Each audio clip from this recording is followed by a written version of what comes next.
तो dear students, आज का हमारा इम्पोर्टेंट टॉपिक है आईने अकबरी।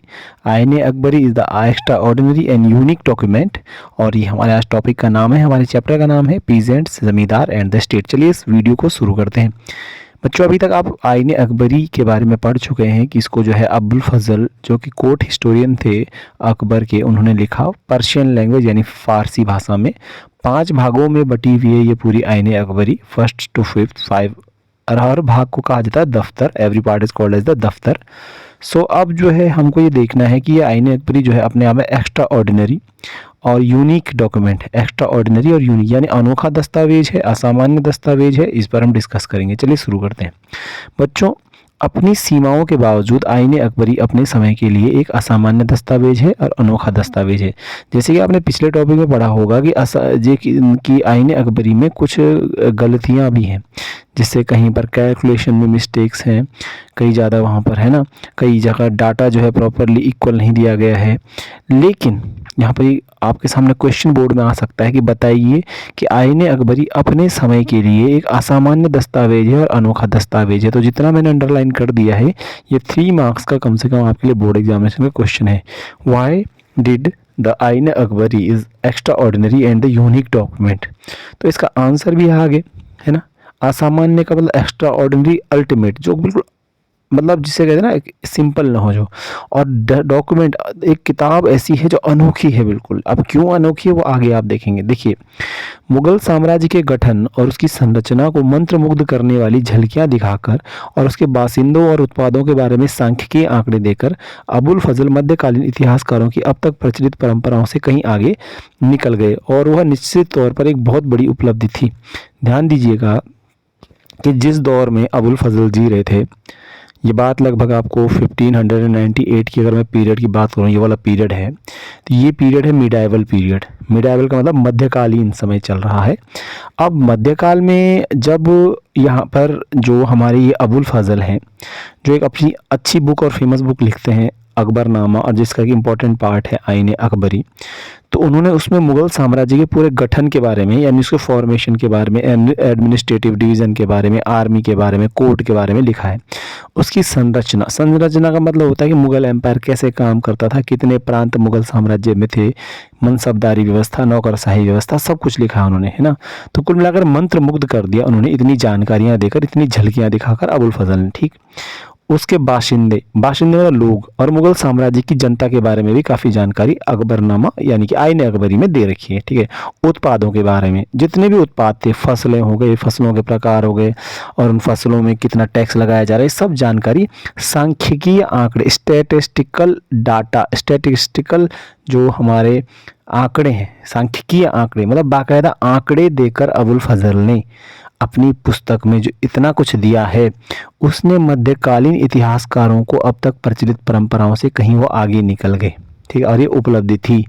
यानी जिस दौर में अबुल फजल जी रहे थे, जब मध्यकाल चल रहा है बच्चों, मिडाइवल पीरियड है, तो बहुत ज़्यादा डेवलप्ड पीरियड भी नहीं है। अगर आप एंशियंट पीरियड की तुलना, कंपैरिजन करोगे, तब तो हम मान लेंगे कि मिडाइवल पीरियड ठीक है, प्राचीन काल जो है उससे तो मध्यकाल ठीक है, और मध्यकाल से आधुनिक काल ठीक है, अगर हम डेवलपमेंट की बात करें। लेकिन मध्यकालीन जो इतिहासकार होते थे, जिनमें मैं कुछ के नाम लेना चाहूँगा, ज़ियाउद्दीन बर्नी मान लीजिए। ज़ियाउद्दीन बर्नी एक मिडाइवल पीरियड के हिस्टोरियन हुए हैं, और ऐसे बहुत सारे हिस्टोरियन हुए हैं। उस समय के हिस्टोरियन जो है, उस समय के जो इतिहासकार होते थे, उन्होंने कभी अपनी पुस्तकों में इतने आंकड़े नहीं दिए, इतने विस्तृत विवरण नहीं दिए, इतनी सटीक जानकारियां नहीं दी जितना अबुल फजल देते हैं। ठीक है, तो ये इसमें इम्पोर्टेंट पार्ट क्या है, सांख्यिकीय आंकड़े, जो डाटा, जो आंकड़े जो अबुल फजल देते हैं लोगों के बारे में, प्रोडक्ट, उत्पादों के बारे में, है ना, साम्राज्य के गठन के बारे में, वो सभी उस समय के इतिहासकारों से ज़्यादा वो कार्य कर रहे हैं और प्रचलित परंपराओं से आगे निकल गए, और ये उनकी यही उपलब्धि थी। अब इसको और आगे किस तरह से समझा जा सकता है, देखिए, गौरतलब है कि मध्यकालीन भारत में अबुल फजल से पहले के इतिहासकार ज़्यादातर राजनीतिक वारदातों के बारे में लिखते थे, जैसे जंग, फतह, सियासी साजिशें। देखिए, मध्यकालीन भारत में होता क्या था, अबुल फजल से पहले जो भी इतिहासकार थे और भी हिस्टोरियंस थे, वो ज़्यादातर किस बारे में लिखते थे, राजनीतिक घटनाओं के बारे में। राजनीतिक वारदात मतलब राजनीतिक घटनाएं। जंग यानी विजय, कौन युद्ध में जीता, फतह, कौन जीता कौन हारा, सियासी साजिशें, क्या क्या षड्यंत्र राजा के खिलाफ हो रहे हैं, किसी देश को जीतने के लिए हो रहे हैं, इस तरह की जानकारियों से भरा होता था इतिहास पूरा अबुल फजल से पहले तक। उथल पुथल यानी कौन सा बेटा गद्दी पर बैठा, कौन किसके साथ झगड़ा कर रहा है, ठीक है। लेकिन जो आमतौर पर पूरा देश होता था, उस देश के लोगों के बारे में, उनकी फसलों के बारे में, टैक्स के बारे में बहुत कम जानकारी होती थी या कभी कभी होती थी। जैसे लोगों के बारे में, उनके उत्पाद उत्पाद मतलब उनके जो प्रोडक्ट होते हैं, जैसे कि आपका एग्जाम्पल लीजिए, आप गेहूँ चावल में कितना कर लगाया जा रहा है, इस तरह की चीज़ें बहुत कम ही जिक्र होता था इतिहास में। तो इस तरह से ऐसे लेख साज सज्जा के रूप में, जिसकी दिशा मूलतः राजनीतिक होती थी। तो उस समय जो इतिहासकार थे अबुल फजल के अलावा, वो सब तो भैया ऐसा काम करते थे। लेकिन अबुल फजल ने कमाल का काम कर दिया। अबुल फजल ने राजनीति के बारे में ही नहीं लिखा, उसने प्रशासन हो गया, राजस्व व्यवस्था हो गया, फसलों के बारे में भी लिख दिया और आंकड़े भी दे दिए। तो भारत के लोगों और मुगल साम्राज्य के बारे में विस्तृत सूचनाएं दर्ज करके आईने अकबरी ने स्थापित परंपराओं को पीछे छोड़ दिया। ध्यान दीजिएगा, भारत के लोगों और मुगल साम्राज्य के बारे में विस्तृत सूचनाएं दर्ज करके आईने अकबरी ने स्थापित परंपराओं को पीछे छोड़ दिया। यानी अबुल फजल ने जो किताब लिखी आईने अकबरी, उसने उसमें विस्तृत ढंग से बहुत सारी सूचनाएं दी हैं। और इन सूचनाओं को अबुल फजल इतने बड़े पैमाने पर देता है कि जो पहले के इतिहासकार कर रहे थे, उसने वो परंपराएं सारी तोड़ दी कि भैया इतिहास ऐसे लिखा जाना चाहिए, जिसमें आंकड़े भी होने चाहिए, सूचनाएं भी होनी चाहिए, तथ्य भी होने चाहिए। तो पूर्व की सारी परंपराओं, पहले से जो चला आ रहा सिस्टम था, वो अबुल फजल ने पूरा ही पूरा तोड़ दिया, नया सिस्टम बन गया। इस तरह 17वीं सदी के मुहाने पर भारत के अध्ययन के लिए एक संदर्भ बिंदु बन गया। तो एक संदर्भ बिंदु का मतलब होता है कि हम अगर मध्यकालीन भारत को समझना चाहते हैं, 17वीं सदी को समझना चाहते हैं, तो आईने अकबरी अपने आप में एक बहुत महत्वपूर्ण संदर्भ बिंदु यानी दस्तावेज बन गया, जिससे हम पढ़ाई शुरू कर सकते हैं, जिस पर हम विश्वास कर सकते हैं।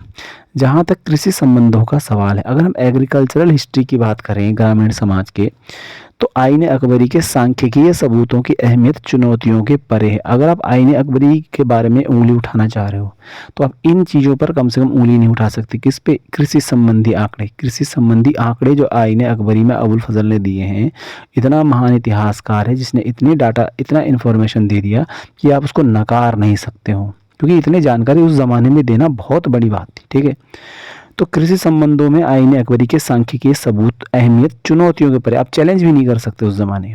इससे भी महत्वपूर्ण लोगों, उनके पेशों, व्यवसायों, साम्राज्य की व्यवस्था और उसके उच्चाधिकारियों के बारे में जो सूचनाएं यह ग्रंथ मुहैया कराता है, उनकी मदद से इतिहासकार समकालीन भारत के सामाजिक ताने बाने का इतिहास पुनः रच लेते हैं, ठीक है। मतलब बहुत सारी जानकारी है। तो पूरे मुगल साम्राज्य के अंदर जो है, पूरा इतना बड़ा मुगल साम्राज्य है, अगर आप मुगल साम्राज्य के बारे में जानना चाहते हो, तो आईने अकबरी लोगों के पेशों के बारे में भी जानकारी दे रहा है कि लोग क्या करते थे, उनके जो धर्म के बारे में भी जानकारी दे रहा है, उनकी जाति के बारे में भी जानकारी दे रहा है, उनका टैक्स कितना लिया जा रहा है उसके बारे में भी जानकारी दे रहा है ना। विस्तृत सूचनाएं इकट्ठा कर रहा है। तो अपने आप में किसी को मध्यकालीन भारत और मुगल भारत को जानना है, तो उसको अबुल फजल का ग्रंथ पढ़ना चाहिए। इन्हीं विविध कारणों के कारण यह एक असामान्य दस्तावेज है, और अपने आप में असामान्य के साथ साथ अनोखा दस्तावेज भी है। अब सारी हेडिंग को फिर से एक बार फिर से समझ लेते हैं। क्वेश्चन आता है कि आईने अकबरी अपने आप में अनोखा दस्तावेज है कैसे? तो मैं यहाँ पर एक हेडिंग लिखूंगा, क्योंकि यह सूचनाओं की खान है। It is the mine of all the information. सूचनाओं की ये खान है। दूसरी बात, आईने अकबरी की बात करोगे, इसमें जो है आंकड़े दिए गए हैं, आंकड़े, और वो भी आंकड़े कैसे हैं? सांख्यिकीय आंकड़े दिए गए हैं, सांख्यिकीय आंकड़े दिए गए हैं। तीसरी, इसके बाद अगर आप बात करेंगे मध्यकाल की सर्वश्रेष्ठ रचनाओं में से एक है, सर्वश्रेष्ठ रचनाओं में से एक है। मध्यकाल में जो पुस्तकें लिखी उनमें सर्वश्रेष्ठ रचनाओं में से एक है।